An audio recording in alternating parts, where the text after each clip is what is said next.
Ja živim u jednoj zgradi koja ima prizemlje i visoko prizemlje. I mi smo skroz gore na tom visokom prizemlju.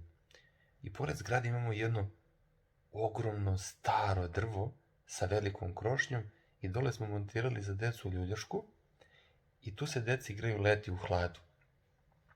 Međutim, pre par dana gore u krošnji naprave gnezdo neki golub i njegova žena i dobili oni decu i verovatno je golub iz unutrašnjosti, pošto ja samo čujem nešto gu, gu, ga, ga. To je neki akcenat, ja ga ništa ne razumem. Vjerojatno se svađa sa ženom, noću ja ne mogu da spavam. To me iritira.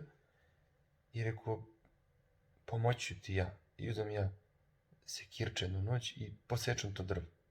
Mislim sad se bar nećete svađati oko gluposti. Ništa, posle par dana ja nastavio lepo da spavam.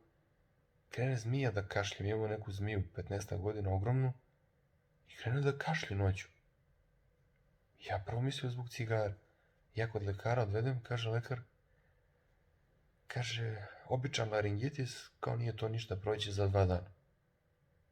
Rekao, doktore, ne mogu da izdržim psihički da se muči 2 dana. Rekao, uspavajte.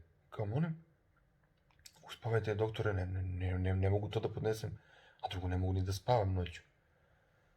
Ništa, uspavam nju, krenem ja na posao. Ja radim u onom institutu gde na miševima ispitujemo kozmetičke preparate. Ja ih na kraju čekićemo polim po glavi da ih rešim tih muka.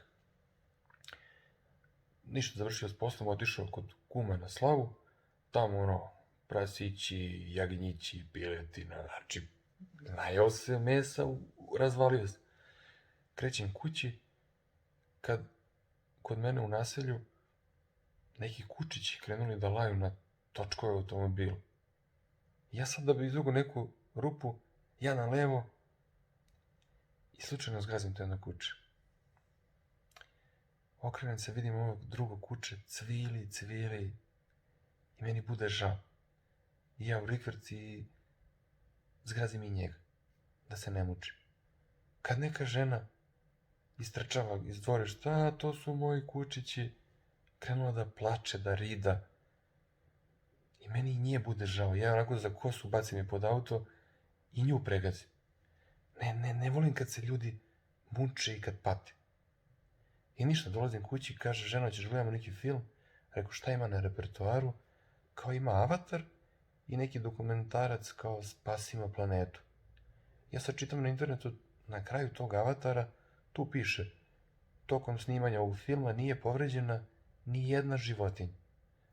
Barem ne sa ove planete.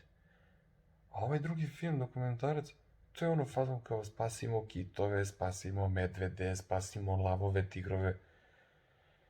Ali nigde ne piše da nije povređena ni jedna životinja. Što znači da jeste povređena.